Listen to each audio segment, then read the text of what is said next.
आज की कहानी एक ऐसे लड़की की है जो रोज की तरह ऑफिस जाने के लिए अपने घर से निकलती है, मगर वो ऑफिस नहीं पहुंच पाती है। 50 दिनों की पुलिस की जांच के बाद भी पुलिस को लड़की का कोई सुराग नहीं मिलता है। मगर फिर एक दिन पुलिस वालों को जांच के क्रम में एक गाड़ी के अंदर एक बूंद खून बरामद होता है और इस एक बूंद खून से पुलिस को गायब हुई लड़की से जुड़े सभी सवालों के जवाब मिल जाते हैं। तो आखिर कैसे एक बूंद खून से गायब हुई लड़की के रहस्य का खुलासा होता है, ये जानने के लिए इस वीडियो में आखिर तक बने रहें। यकीन मानिए, जब आप पूरी कहानी, इस कहानी के पीछे पूरी साजिश के बारे में जानेंगे तो शॉक्ड रह जाएंगे। कहानी में आगे बढ़ने से पहले जल्दी से क्राइम फायर चैनल को सब्सक्राइब कर लीजिए। दोस्तों, ये कहानी मुंबई की रहने वाली कीर्ति व्यास नाम की एक लड़की की है। 28 साल की कीर्ति मुंबई के ग्रांड रोड स्थित भारत नगर रेजिडेंस में अपने परिवार वालों के साथ रहा करती थी। पढ़ाई खत्म करने के बाद कीर्ति ने मुंबई के अंधेरी वेस्ट स्थित मशहूर ब्यूटी ब्लंट सैलून में काम करना शुरू कर दिया था। यहाँ कीर्ति फाइनेंस डिपार्टमेंट में काम करती थी। रोज की तरह ऑफिस जाने के लिए 16 मार्च 2018 को भी कीर्ति सुबह के 9 बजे अपने घर से निकलती है और वहाँ पर पहले से गाड़ी लेकर इंतजार कर रहे 2 दोस्त के साथ ऑफिस की तरफ निकल जाती है। कीर्ति के घर वाले भी अपने अपने काम में बिजी हो जाते हैं। अभी दिन के लगभग 11:30 बज रहे थे। तभी कीर्ति की माँ घर के वाईफाई का पासवर्ड पूछने के लिए कीर्ति को फोन करती है। पिछली रात ही कीर्ति ने घर के वाईफाई का पासवर्ड बदल दिया था। कई प्रयास के बावजूद कीर्ति की मां कीर्ति से संपर्क नहीं कर पाती है, क्योंकि कीर्ति का दोनों मोबाइल लगातार स्विच ऑफ आ रहा था। कीर्ति की मां को लगता है कि शायद कीर्ति काम में बिजी होगी, इसलिए उसने अपने मोबाइल को स्विच ऑफ कर दिया है। इसलिए वह भी कीर्ति को फोन करना छोड़ देती है और अपने काम में लग जाती है। अब शाम हो चली थी। कीर्ति के ऑफिस से वापस आने का समय हो चुका था, मगर वह समय पर ऑफिस से वापस नहीं आती है। और जब समय कुछ ज़्यादा ही हो जाता है तो परिवार वालों को कीर्ति की चिंता सताने लगती है। और वह जब कीर्ति के ऑफिस में फ़ोन करके कीर्ति के बारे में पता करते हैं, यहाँ से उन्हें चौंकाने वाला जवाब मिलता है। ऑफिस वाले बताते हैं कि आज तो कीर्ति काम पर आई ही नहीं है, बल्कि लगातार उसका मोबाइल भी स्विच ऑफ आ रहा है। इस जानकारी के बाद घर वाले बहुत ज़्यादा परेशान हो जाते हैं और अब वह कीर्ति के कुछ करीबी दोस्तों को फ़ोन करके कीर्ति के बारे में जानकारी लेने की कोशिश करने लगते हैं। लगभग सभी दोस्त यही जवाब देते हैं कि कीर्ति से आखिरी बार उनकी बात पिछली रात को ही हुई थी। अब घर वाले परेशान होकर आसपास कीर्ति को ढूंढने निकल जाते हैं। काफ़ी कोशिशों के बाद भी कीर्ति का कहीं अता पता नहीं चलता है। यहाँ तक कि पूरी रात बीत जाती है, मगर कीर्ति घर वापस नहीं आती है। अगले दिन थक हार कर कीर्ति के घर वाले डीबी रोड पुलिस स्टेशन जाकर कीर्ति की गुमशुदगी की रिपोर्ट दर्ज करवाते हैं।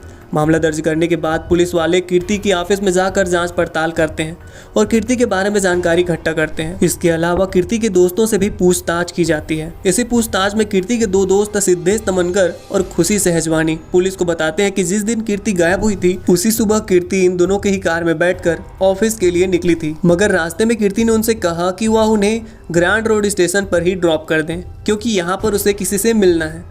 यहाँ से वह ट्रेन से ऑफिस चली जाएगी। इन दोनों दोस्तों के बयान की पुष्टि के लिए पुलिस वाले अब कीर्ति के घर के बाहर लगे सीसीटीवी फुटेज को खंगालना शुरू करते हैं। तो सीसीटीवी फुटेज में साफ नजर आता है कि 9 बजे के आसपास 16 मार्च 2018 की सुबह कीर्ति अपने घर से निकलती है और वहाँ सिद्धेश और खुशी पहले से ही अपनी कार लिए खड़े थे।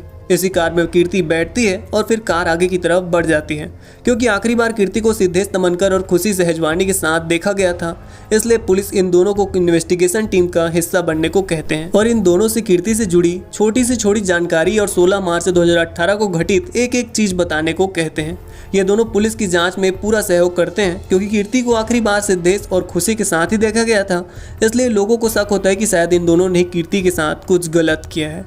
मगर कई दिनों तक पुलिसिया जांच में ये दोनों बेगुनाह पाए जाते हैं। इतना ही नहीं, सिद्धेश और खुशी लगातार पुलिस को जांच में सहयोग भी करते रहते हैं। इसके अलावा दोनों फेसबुक और ट्विटर जैसे सोशल मीडिया प्लेटफॉर्म में कीर्ति को ढूंढने के लिए कैंपेन भी चलाते हैं। कुल मिलाकर पुलिस की नज़र में अब 2 सस्पेक्ट थे और दोनों ही बेगुनाह साबित हो चुके थे। पुलिस के सामने अब चुनौती ये थी कि दिन बीते जा रहे थे, मगर कीर्ति का कहीं से भी अता पता नहीं चल रहा था। यह मामला धीरे धीरे देश भर में तुल पकड़ने लगा था, क्योंकि कीर्ति जिस बी ब्लंट सैलून में काम करती थी वो मशहूर बॉलीवुड एक्टर फरहान अख्तर की एक्स वाइफ का ही था। जब कीर्ति का कुछ दिनों तक कुछ अता पता नहीं चलता है तो कीर्ति के दोस्तों और ऑफिस वालों के अलावा फरहान अख्तर खुद भी ट्विटर पर लोगों से कीर्ति को ढूंढने में मदद करने की अपील करते हैं। लगभग वीआईपी बन चुके इस केस को सुलझाने में कई दिनों तक जब पुलिस नाकाम रहती है तो मामला अब मुंबई क्राइम ब्रांच के हवाले कर दिया जाता है। 5 अप्रैल 2018 को क्राइम ब्रांच कीर्ति की गुमशुदगी का केस अपने हाथों में ले लेती है और जांच शुरू करती है।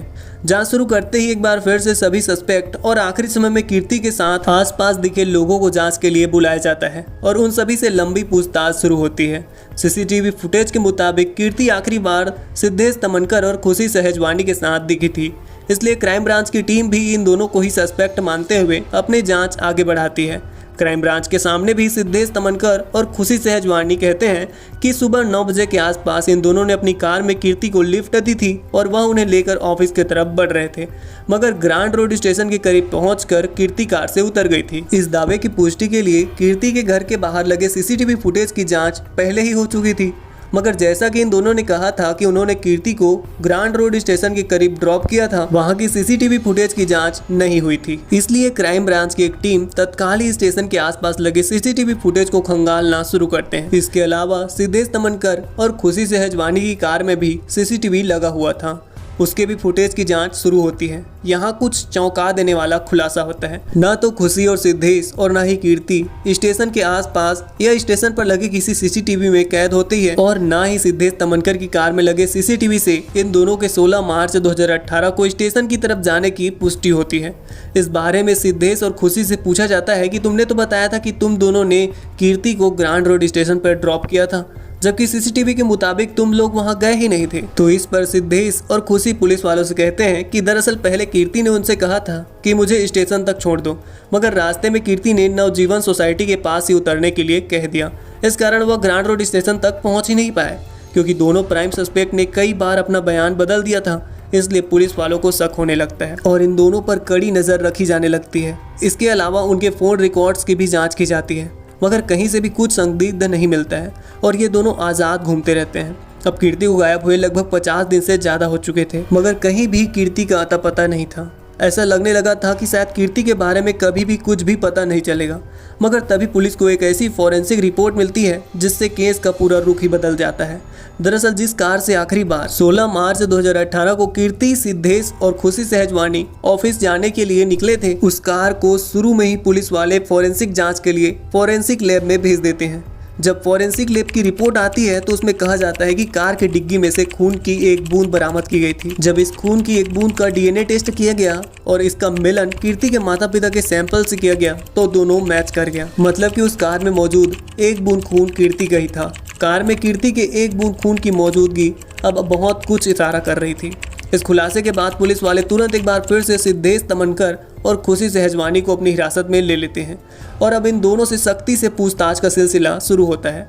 दोनों लंबे समय तक यही रट लगाए रहते हैं कि उन्होंने रास्ते में कीर्ति को उतार दिया था। उन्हें नहीं पता है कि कीर्ति कहाँ गई है, मगर जब पुलिस वाले कार की डिग्गी में मौजूद कीर्ति के खून के एक कतरे के बारे में पूछते हैं तो सिद्धेश तमनकर और खुशी सहजवानी कोई सटीक जवाब नहीं दे पाते हैं और फिर एक समय बाद पुलिस की कड़ाई के सामने टूटकर सच्चाई उगलना शुरू कर देते हैं। यह सच्चाई रूह कपा देने वाली थी। दरअसल बी ब्लंट में कीर्ति फाइनेंस मैनेजर के तौर पर काम कर रही थी, जबकि यहीं पर खुशी सहजवानी कीर्ति की जूनियर के तौर पर काम करती थी और सिद्धेश तमनकर अकाउंट एग्जीक्यूटिव के तौर पर काम कर रहा था। सिद्धेश तमनकर यहाँ लंबे समय से काम कर रहा था और इसका परफॉर्मेंस भी ठीक ठाक था, मगर पिछले कुछ महीने से वह टारगेट अचीव करने में नाकाम हो रहा था। इसके अलावा उसके काम में भी लगातार गड़बड़ी आ रही थी। इस कारण कीर्ति सिद्धेश तमनकर को एक नोटिस जारी कर देती है और उससे कहती है कि 16 मार्च 2018 तक या तो अपना परफॉर्मेंस सुधार ले, नहीं तो उसकी नौकरी चली जाएगी। इस नोटिस के बारे में 28 साल का सिद्धेश तमनकर अपने साथ काम करने वाली 42 साल की खुशी सहजवानी को भी बताता है। दरअसल खुशी सहजवानी पहले से ही शादीशुदा थी, मगर ऑफिस में वह सिद्धेश तमनकर के साथ में रिलेशनशिप में आ जाती है। जब कीर्ति सिद्धेश तमनकर को नोटिस जारी करती है तो खुशी को डर सताने लगता है कि सिद्धेश को कीर्ति नौकरी से निकाल देगी, क्योंकि मार्च महीने में भी सिद्धेश तमनकर अपना परफॉर्मेंस सुधारने में कामयाब नहीं हो सका था। अब यहीं पर खुशी सहजवानी और सिद्धेश तमनकर मिलकर एक खौफनाक प्लान बनाते हैं ताकि कैसे भी सिद्धेश की नौकरी बचाई जा सके। प्लान के मुताबिक ये दोनों कीर्ति को फोन करते हैं और कहते हैं कि आज तुम हम दोनों के साथ ही कार से ऑफिस तक चलो। पहले रोजाना कीर्ति ट्रेन से अपने ऑफिस जाया करती थी।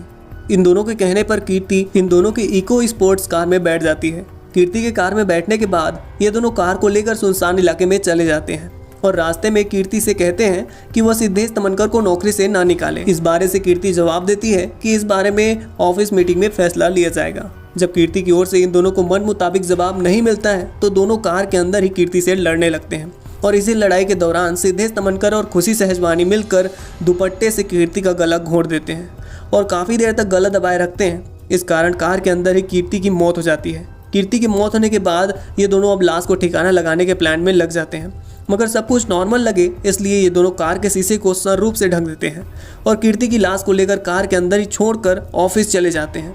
फिर वहां से वापस आकर कार को एक सुनसान इलाके में ले जाते हैं और पहले तो कार के अंदर ही कीर्ति के शव को 3 टुकड़ों में काटते हैं, फिर तीनों टुकड़ों को अलग अलग जगह पर फेंक देते हैं और फिर ये दोनों लाश को ठिकाने लगाने के बाद पास के ही एक कार वॉशिंग सेंटर में जाते हैं और अपनी कार को अच्छे से अंदर बाहर सफाई करवाते हैं। यहाँ से ये दोनों कीर्ति के घर जाते हैं और उसके परिवार वालों के साथ मिलकर कीर्ति को खोजने का नाटक करने लगते हैं।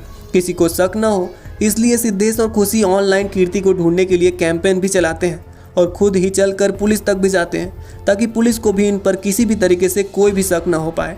कार की धुलाई करवाने के बाद इन दोनों को लगता है कि वह कभी भी नहीं पकड़े जाएंगे, मगर किस्मत से कार धोने वाला कार की डिक्की में अच्छे से सफाई करने में नाकाम रह जाता है और कीर्ति के खून की एक बूंद उन लोगों के किए गए खौफनाक गुनाह को साबित कर जाती है और इसी खून की एक बूंद से पूरे मामले का खुलासा हो जाता है। इस पूरे खुलासे के बाद सिद्धेश तमनकर और खुशी सहजवानी पर किडनैपिंग, पुलिस को गुमराह करने, सबूत मिटाने, हत्या करने जैसे गंभीर धाराओं के तहत मामला दर्ज किया जाता है और गिरफ्तार करके जेल भेज दिया जाता है। फिलहाल इस केस की स्थिति के बारे में बात करें तो बेल पर खुशी सहजवानी जेल से बाहर आ चुकी है, जबकि सिद्धेश तमनकर अभी भी जेल में ही है। वहीं पुलिस आज तक कीर्ति के लाश के टुकड़ों को बरामद नहीं कर पाई है। दोस्तों, इनके किए गई सजा तो इन दोनों को अदालत में मिल गई है, मगर आपके अनुसार सिद्धेश तमनकर और खुशी सहजवानी को क्या सजा मिलनी चाहिए थी? नीचे कमेंट बॉक्स में कमेंट करके बताएं। हमारी मेहनत पसंद आई हो, वीडियो पसंद आई हो तो वीडियो को एक लाइक करके चैनल को सब्सक्राइब करके बेल नोटिफिकेशन को ऑन कर लीजिए, क्योंकि हम आपके लिए ऐसे ही क्राइम से रिलेटेड एंटरटेनमेंट वाली वीडियो लाते रहते हैं। वीडियो को लाइक और शेयर करना बिल्कुल मत भूलिएगा। चैनल को सब्सक्राइब करके बेल नोटिफिकेशन को जरूर से ऑन कर लें।